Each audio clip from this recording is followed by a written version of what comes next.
Adapun dari anak-anak, Ali bin Abi Thalib. Dari perempuan ada Khadijah, istri Nabi kita. Ada Ummu Aiman. Terus ada Sumayyah. Kemudian dari kalangan mawali, mantan budak, ada Zaid ibn Harithah. Kemudian ada dari kalangan budak, Bilal ibn Rabah, Amir ibn Fuhairah, maulanya Abu Bakar. Ada Abu Ukaihah, maulanya Sofwan ibn Umayyah.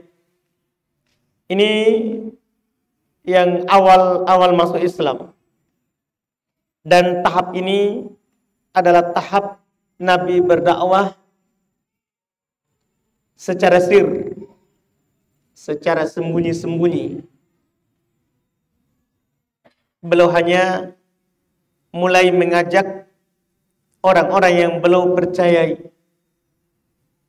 seperti sahabatnya Abu Bakar, istrinya Khadijah, sepupunya Ali bin Abi Thalib, orang-orang dekatnya. Orang-orang dekatnya. Dan ada dari kalangan budak tadi, seperti Bilal Ibn Abi Rabah. Dan kita katakan itu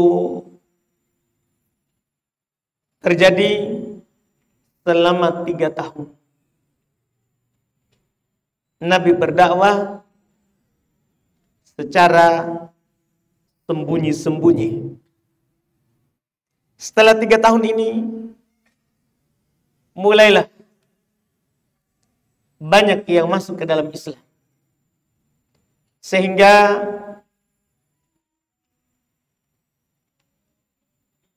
tidak bisa lagi disembunyikan di Mekah tentang agama baru ini menurut mereka. Menurut orang-orang Mekah ini agama baru. Tapi sebenarnya bukanlah agama yang baru, karena inilah yang dibawa oleh Nabi Ibrahim dan diajarkan oleh Nabi Ismail dari penduduk dasar dan awal di Mekah. Tapi karena lama masa dari Nabi Ibrahim, kemudian Nabi Ismail, dilupakan ilmu ketika sudah terjadi banyak penyembahan peribadatan kepada patung. Patung sudah mulai dimasukkan di Mekah, bahkan di Ka'bah. Dilupakanlah ilmu ajaran Nabi Ibrahim, Nabi Ismail. Penghuni penduduk pertama di lembah Mekah. Ketika mulai muncul Islam ini, mulai banyak yang masuk. Bahkan sebentar, bukan lagi hanya penduduk Mekah, kita akan lihat sebentar, yang masuk dalam Islam. Orang-orang datang berhaji, sudah mulai terpengaruh dengan ajakan Nabi kita Muhammad sallallahu alaihi wasallam. Sinilah mulai tersebar cerita tentang Islam. Maka pada tahun keempat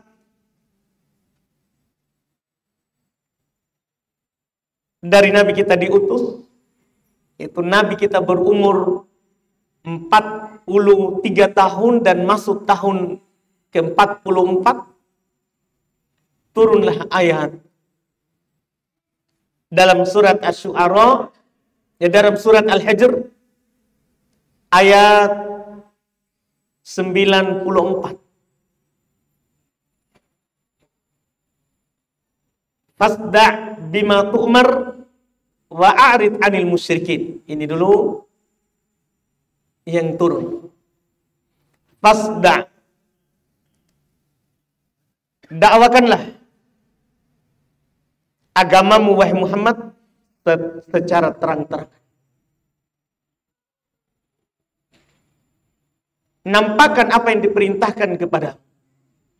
Wa a'rid 'anil musyrikin, berpalinglah dari orang-orang musyrik yang menyembah selain Allah itu. Kemudian turun ayat di surat Asy-Syu'ara.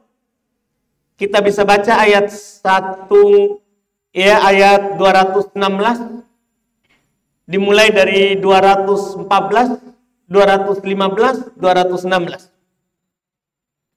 Allah Subhanahu wa taala berfirman kepada nabinya, wa anzir ashiratak al-aqrabin. Waqfid janahaka liman ittaba'aka minal mu'minin. Fa in asauka faqul inni bari'um mimma ta'malun. Berikan peringatan kepada keluargamu yang paling dekat denganmu dulu. Kan tadi itu baru istrinya. Kemudian setelah itu seluruh anaknya. Kan seluruh anaknya Nabi itu semuanya perempuan. Karena laki-laki semuanya meninggal. Sebagaimana telah lewat pembahasannya. Juga setelah itu masuk semua Islam.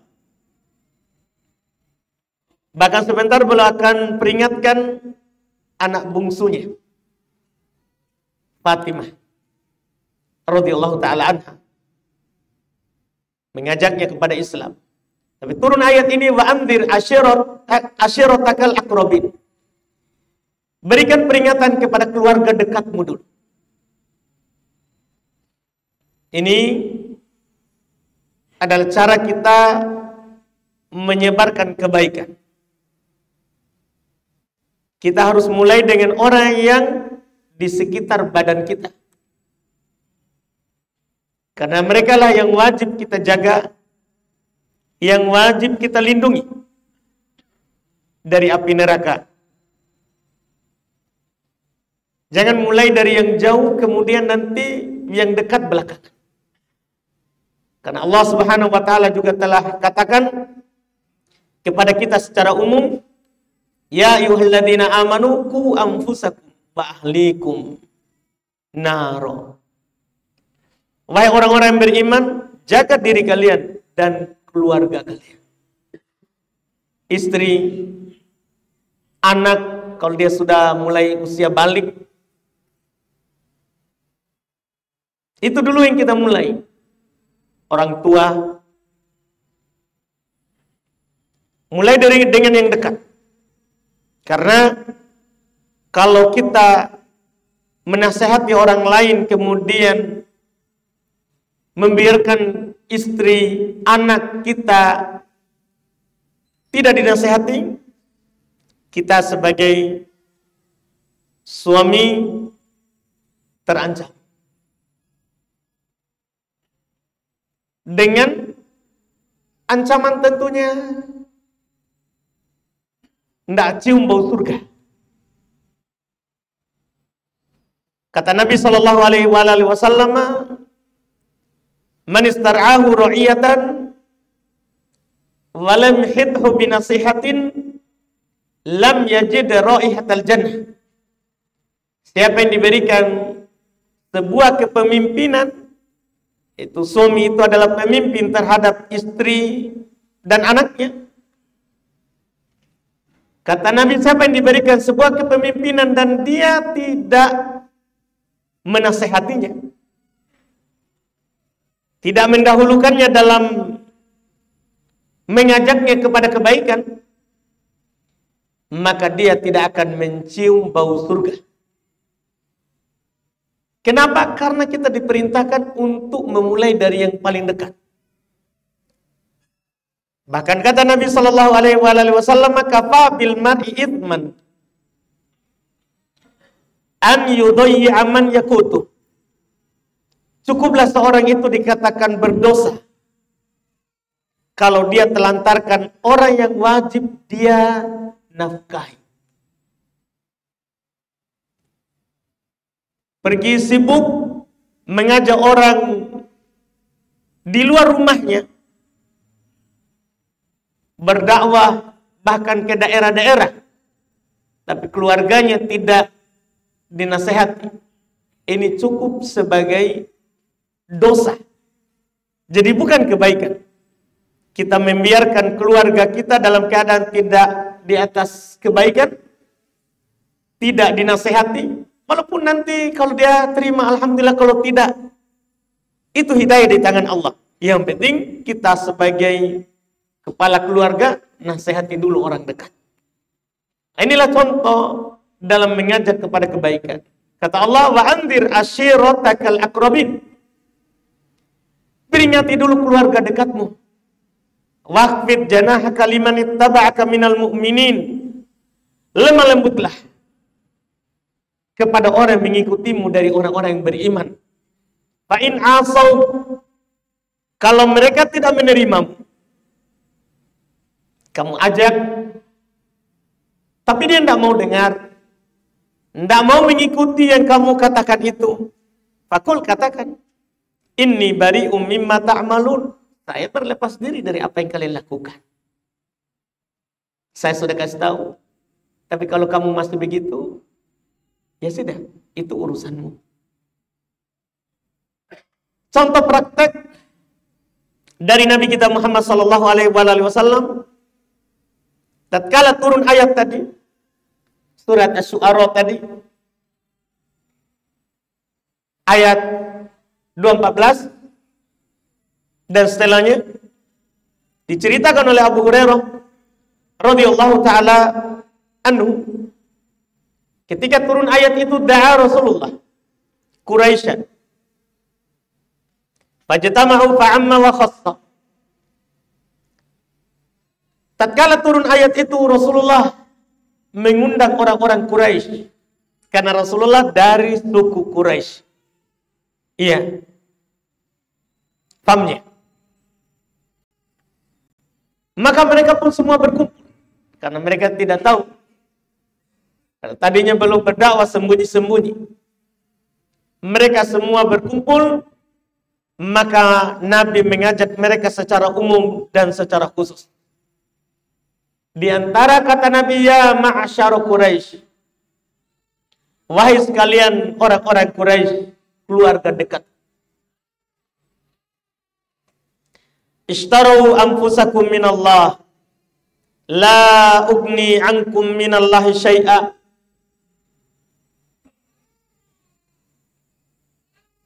Kata Nabi kepada mereka, wahai orang-orang Quraisy, beli diri kalian dari Allah. Karena semua kita ini punya Allah. Kalau mau selamat, jual dirimu kepada Allah. Tebus dia.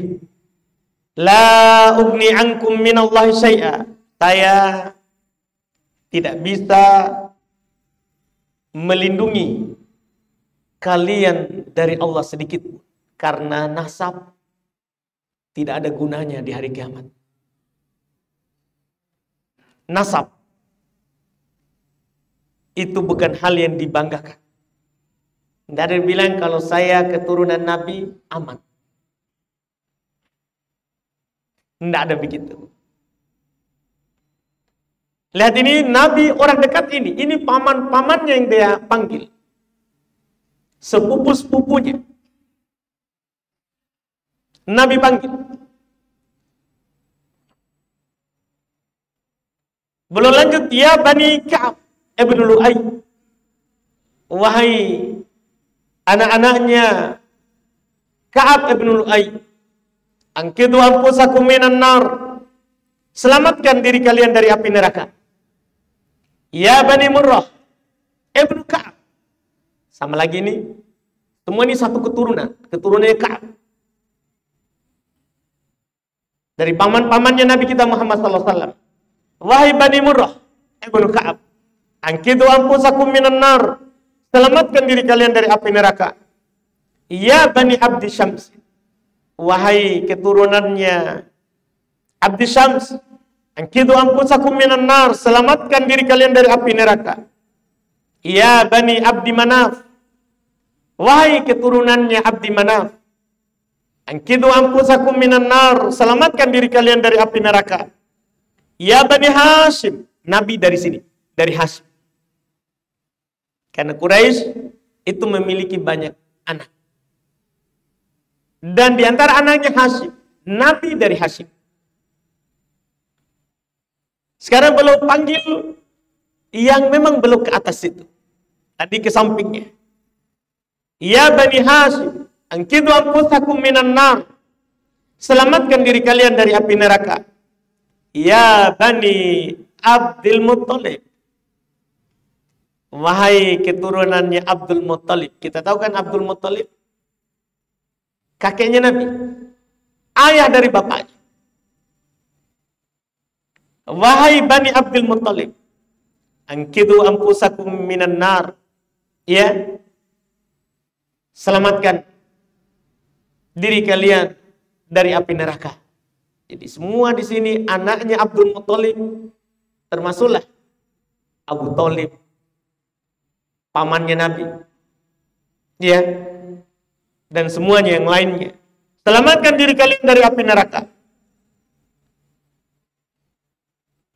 La ugni ankum minallahi syai'a. Saya tidak bisa melindungi kalian dari Allah sedikit pun. Dan lebih dekat lagi belum panggil ya Abbas, pamannya. Ya Abbas, Ibn Abdul Muttalib. Wahai Abbas, anak dari Abdul Muttalib. La ugni anka minallahi syai'a. Saya tidak bisa melindungimu dari Allah sedikit pun. Ya Safiyah. Ini bibinya. Ya Safiyah ammata Rasulillah. La ugni anki minallahi syai'a. Wahai Safiyah, bibi dari Rasulullah, saya tidak bisa melindungimu dari Allah sedikit. Ini belum panggil dari atas, kemudian samping. Sekarang keturunannya. Yang paling kecil. Ya Fatimah bintu Rasulillah. Wahai Fatimah, putri Rasulullah, salini bima syi'ti. Silakan kamu minta apa yang kamu mau dari saya. Kalau masalah dunia. Tapi masalah akhirat, angkidi nafsaki minan nar. Kamu harus selamatkan dirimu dari api neraka. Kalau dunia berguna nasab. Kita akan berguna kalau kita ditahu anaknya siapa, saudaranya siapa. Itu dunia. Tapi kalau akhirat, ini putrinya sendiri ini. Putri Nabi kita Muhammad sallallahu alaihi wasallam, beliau berkata kepadanya, ya Fatimah bintu Rasulillah, wahai Fatimah putri dari utusan Allah, salini bima syi'ti. Silakan kamu minta apa yang kamu mau dari saya. Tapi angkidi nafsaki minan nar. La amliku lakum minallahi syai'a. Ghairu anna lakum rahiman. Saya tidak bisa membantu kalian sedikit pun. Kita ini hanya ada hubungan secara kerabat. Kita punya hubungan rahim saja. Kalian hanya memiliki ikatan nasab dengan saya. Ini Nabi sallallahu alaihi wasallam awal diwajibkan untuk berdakwah secara terang-terangan. Dan mulailah Nabi sallallahu alaihi wasallam keluar menampakkan dakwanya. Bahkan belum naik kadang ke Sofa. Kita tahu loh Sofa, dia bukit yang paling tinggi di lembah Mekah. Belum naik di bukit Sofa. Dan belum berteriak, memanggil dengan suara yang keras.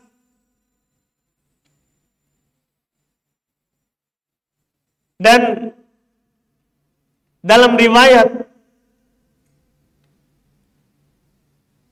yang dikeluarkan oleh Al-Imam Al-Bukhari dan Imam Muslim, pernah beliau berkata,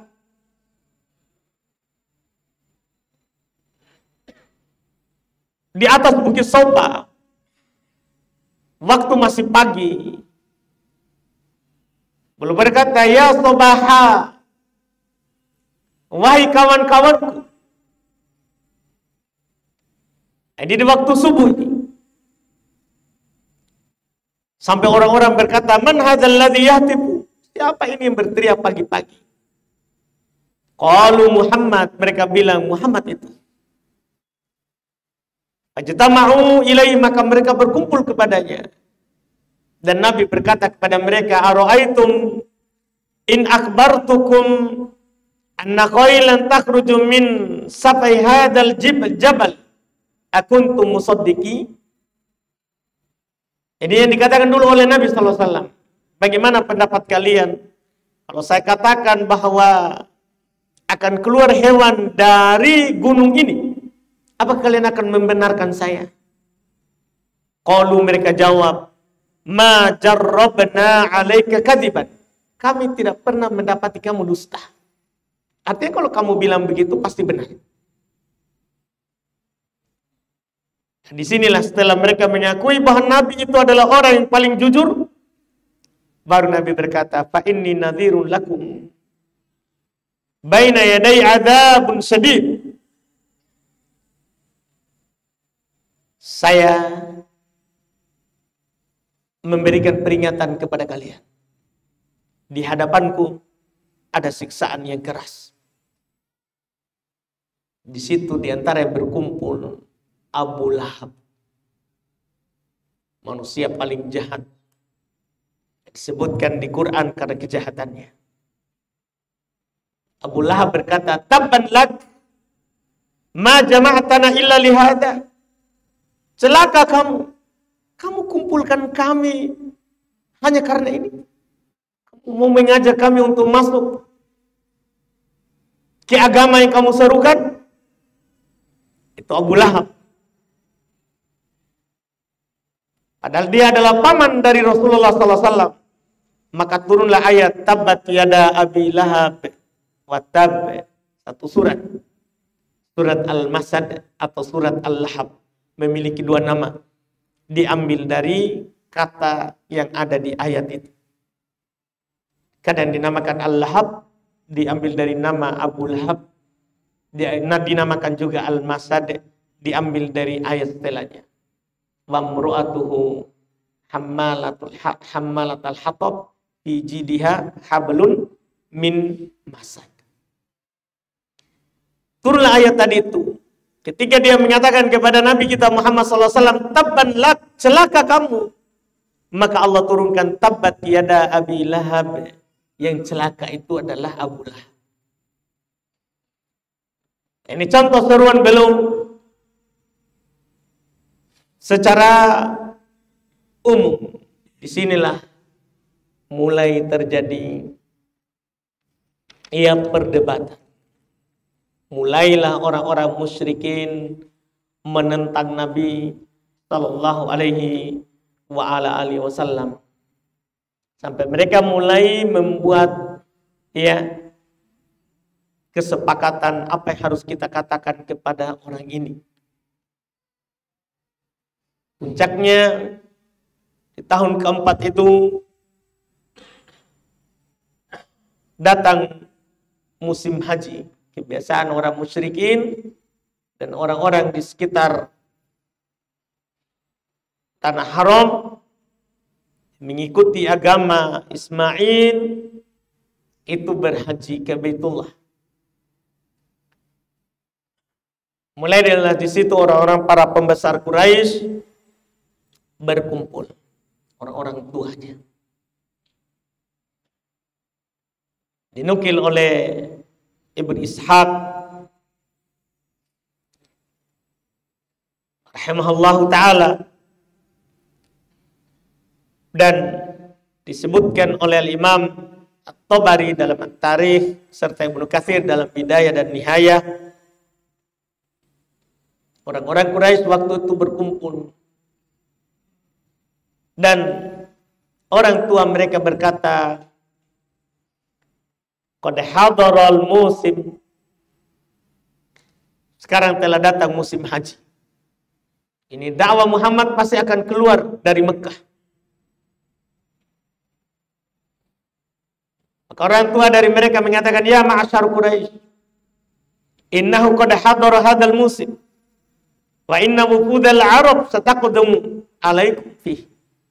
Wahai orang-orang Quraisy, kalian yang memegang ini Ka'bah, telah datang masa musim haji. Dan orang-orang Arab di sekitar ini akan datang berhaji. Wa qad sami'u bi amri sahibikum hada. Mereka tentunya sudah mendengar tentang ini Muhammad. Dia sudah mengajak dengan terang-terangan. Fajtami'u fihi ra'yan wahida. Kalian harus satukan pendapat. Satukan ucapan. La taktalifu. Ayukadzibu ba'dukum ba'dha. Jangan kalian berselisih. Sehingga nanti sebagian kalian akan berbeda dalam mengarahkan orang. Sebagian kalian mendustakan sebagian yang lain. Wa yaruddu qaulakum wa yaruddu qaulakum ba'duhu ba'dha. Sebagian kalian akan membantah ucapan sebagian yang lain. Jadi mereka sudah mulai takut. Nah, begitulah kebenaran. Kalau orang sudah mulai takut sesuatu itu tersebar, begitulah yang benar. Iya. Lihat orang-orang Quraisy awal muncul Islam mulai takut mereka. Karena sesuatu yang benar itu, yang datang dari Allah itu tidak bisa dihalangi. Karena walaupun kita bersembunyi, hidayah itu bukan dari teman kita, dari keluarga kita, bukan. Hidayah itu dari langit. Makanya ketika sebagai contoh, walaupun nanti akan datang pembahasannya, Abu Thalib itu kan paman Nabi yang membela Nabi, yang membesarkan Nabi. Ketika Nabi mengajaknya kepada Islam, dan dalam keadaan dia tahu bahwa tidak ada agama yang lebih baik daripada Islam. Ini Abu Thalib. Cuman dia tidak masuk Islam takut celaan.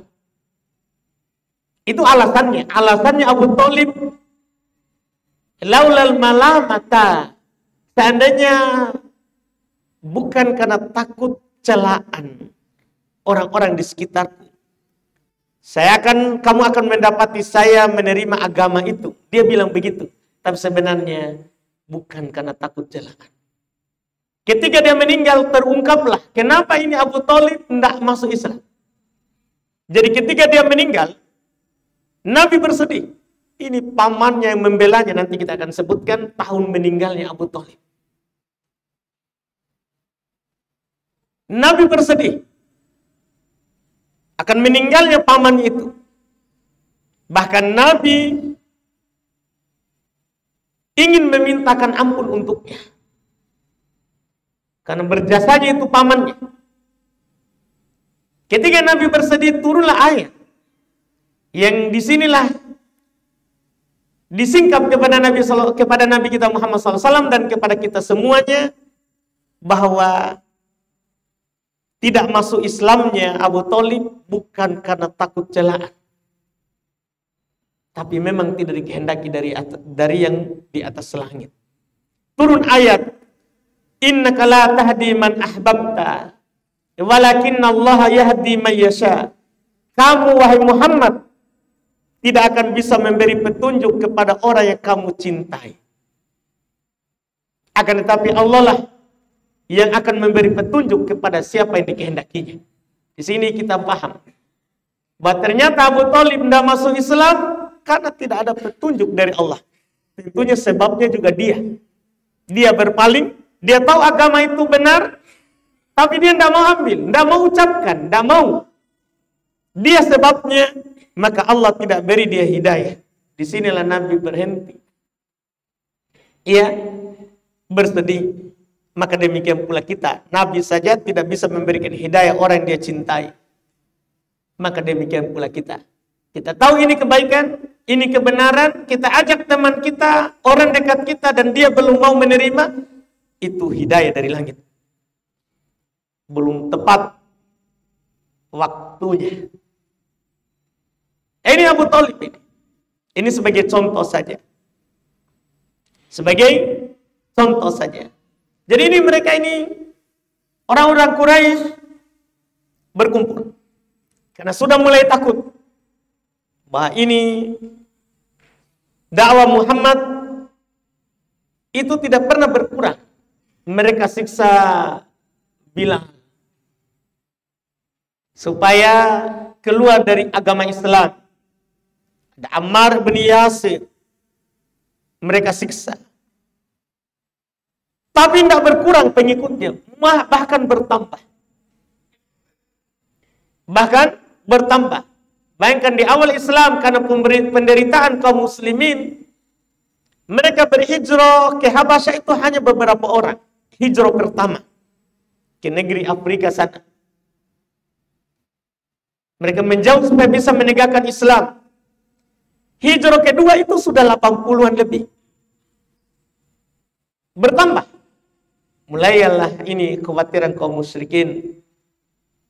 Maka mereka berkumpul untuk menghalangi kebenaran. Apa yang harus kita katakan? Di antara mereka ada yang berkata, nakulu kahin. Kita bersatu saja untuk mengatakan bahwa Muhammad itu dukun, seorang dukun. Iya. Karena dia menurut mereka tahu perkara gaib. Kita bilang saja dukun. Tapi di antara mereka ada yang mengatakan, la wallah ma huwa bikahin. Tidak, demi Allah, orang ini bukan peramal. Istilah kita sekarang orang pintar. Bukan.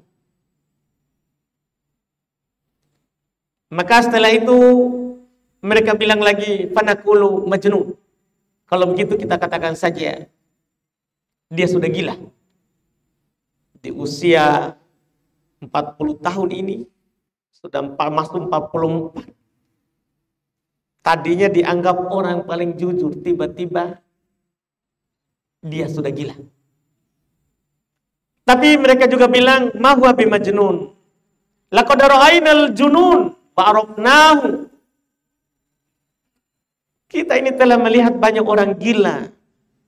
Kita tahulah orang gila bagaimana tingkah lakunya. Mereka batalkan. Setelah itu ada lagi yang mengusulkan, fanaqulu syair. Kita katakan saja ini orang penyair. Ini orang penyair. Sehingga nanti kalau orang dengar ucapannya, maka anggap saja itu syair. Setelah itu di antara mereka juga ada yang mengatakan, ma huwa bisyair. Ini Muhammad bukanlah, tidak dikenal sebagai penyair. Laqad arafna syi'r kullah. Kita ini telah tahu bagaimana syair itu semuanya. Bahkan syair-syair itu digantung di Ka'bah. Mereka paham karena mereka adalah orang yang ahli dalam bahasa. Bahasa mereka belum tercampur dengan bahasa ajam. Belum banyak orang masuk. Semua yang hidup di lembah Makkah itu orang Arab asli. Beda kalau sekarang sudah campur karena banyaknya tenaga kerja yang dari luar Arab. Sekarang susah didapatkan orang Arab asli bahasanya. Jadi kita ini sudah tahu itu. Ada juga yang mengatakan setelah itu batal lagi, mereka usulkan sahir. Kita katakan saja itu tukang sihir. Karena mereka berkata ini kan Muhammad memecah belah kita. Bahkan ada yang bercerai dengan suaminya, ada yang tinggalkan istrinya, gara-gara Muhammad. Kita katakan saja ini tukang sihir. Tapi ada juga yang berkata, ma huwa bisahir. Laqad ra'ayna as-sahar wa saharahum. Kita ini sudah melihat tukang-tukang sihir dan bagaimana sihir mereka. Fama huwa binafath. Ya, jadi Muhammad tidak pernah meniup-niup. Tukang sihir dulu dia tiup-tiup di buku-buku. Tidak pernah dia melakukan itu. Maka mereka kembali berkata, dia tanya kepada orang Quraisy yang paling dituakan. Famana qulu ya Aba Abdi Syamsin. Ini yang paling dituakan di antara mereka. Apa yang harus kita katakan ini? Iya. Supaya kita sepakat. Iya. Untuk mengucapkan itu, setiap ada yang bertanya tentang Muhammad, hati-hati itu. Orangnya begini. Maka dari semua usulan tadi itu, yang dipilih adalah sihir. Dari semua tadi itu. Iya, semua usulan tadi itu banyak, maka yang dipilih adalah yang paling masuk akal, katanya sihir. Mereka sepakat untuk mengucapkan satu kalimat, in hada illa sihrun yu'th. Sungguh ini adalah sihir yang akan memberikan pengaruh kepada yang mendengarnya. Kepada yang mendengarnya. Nah, disinilah mereka semuanya berpisah dan sepakat di atas ya ucapan tadi itu.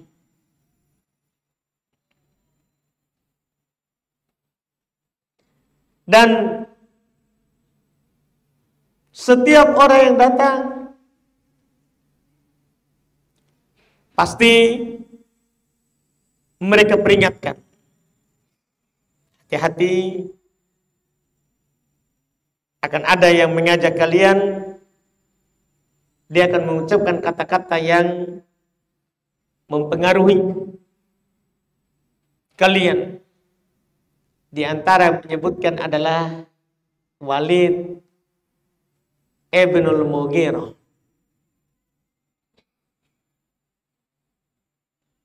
Dia dinasihati untuk tidak mendekati Muhammad, tapi dia penasaran.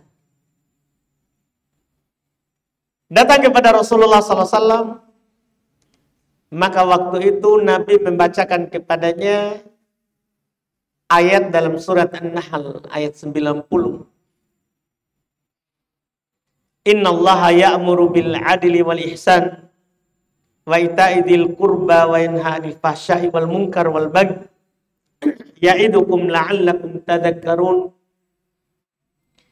Sesungguhnya Allah mengajak, memerintahkan kalian untuk selalu berlaku adil, selalu berbuat baik,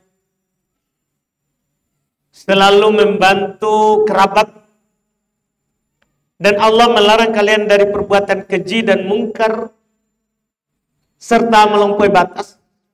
Ya'idukum, itu adalah nasihat yang mendalam untuk kalian, la'allakum tadhakkarun, agar supaya kalian mengingat. Disebutkan faka'annahu raqqalah, terpengaruh Walid bin Mughirah dengan itu, satu ayat terpengaruh sampai ke Abu Jahal. Sampai ke Abu Jahal, ini juga masuk dari paman Nabi SAW, juga yang sering menghalangi dakwanya Nabi SAW. Sampai ke Abu Jahal. Jahal datang kepadanya karena khawatir jangan sampai Walid ibn Mughirah ini masuk Islam, dan dia termasuk orang kayanya waktu itu, orang kayanya orang Arab.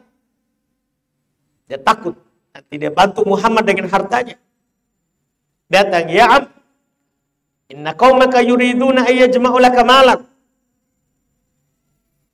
Iya. wahai paman, kaum ingin mengumpulkan untukmu harta. Jadi sekarang dia goda dengan harta. Kata Walid ibn Mughirah, 5. Kenapa? Untuk apa? Dia bilang, li'utukahu. Supaya dia memberikan kepada kamu. Maka jawaban dari Walid ibn Mughirah, qad alimat Quraisy anni min aktsari amala. Orang-orang Quraisy sudah tahu saya ini orang paling banyak hartanya. Untuk apa? Saya digoda dengan harta. Jadi dia tidak mau itu, tidak terpengaruh.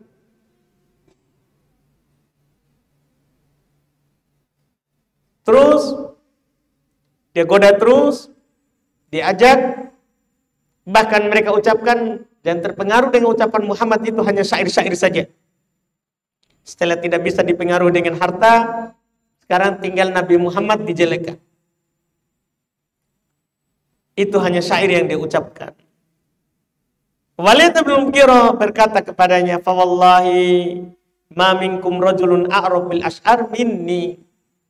Demi Allah, tidak ada seorang pun dari kalian ini yang lebih tahu tentang syair daripada saya. Artinya jangan ajarkan saya kalau itu syair atau bukan. Saya ini orang pintar tentang syair. Iya. Dan dia katakan wala bi asy'aril jin. Ini juga dia bukan syair-syair dari jin. Artinya kalau dari manusia saya paling tahu itu. Dan ini juga bukan syair dari jin. Bukan ucapan-ucapan yang dihiasi oleh jin. Yang diberikan kepada tukang sihir, peramal. Bukan. Dan dia tetap menyatakan wallahi ma yusbihul ladzi yaqulu syai'an min hada. Demi Allah, yang diucapkan oleh Muhammad itu tidak mirip dengan syair sedikit. Wallahi inna laqaulahu alladzi yaquluhu halawah wa inna alaihi latolaqah. Demi Allah, sungguh yang dia ucapkan itu sangat manis, indah. Dan itu kelihatan dia ucapkan dari memang tabiatnya begitu. Bukan dia buat-buat. Ya, bagaimana tidak seperti itu. Yang dia ucapkan itu tidak ada samanya sama sekali. Kan ini tanzil Rabbil Alamin, diturunkan dari Rabb alam semesta. Dia sifat Allah. Dan kalau dia sifat Allah, laisa kamitslihi syai', tidak ada sesuatu apapun yang sama dengannya. Maka Quran ini tidak ada apapun yang sama dengannya. Makanya tidak sama dengan ucapannya tukang syair, tidak sama dengan ucapannya penyihir, peramal, tidak sama. Karena dia diturunkan oleh Allah Subhanahu wa taala, pencipta seluruh manusia. Ini awal. Nanti di pertemuan akan datang insyaallah kita akan membaca ya beberapa perdebatan antara orang-orang musyrikin Quraisy dengan Nabi kita Muhammad sallallahu alaihi wasallam setelah perlu berdakwah dengan terang-terangan. Kita akan sebutkan nanti beberapa contoh bagaimana ya ucapan orang-orang Quraisy ketika Nabi mengajak mereka untuk masuk Islam. Kita cukupkan dulu, semoga bermanfaat. Insyaallah kita sambung lagi di pertemuan kita yang akan datang. Subhanaka wa bihamdik, asyhadu an la ilaha illa anta, astaghfiruka wa atubu ilaik. Assalamualaikum warahmatullahi wabarakatuh.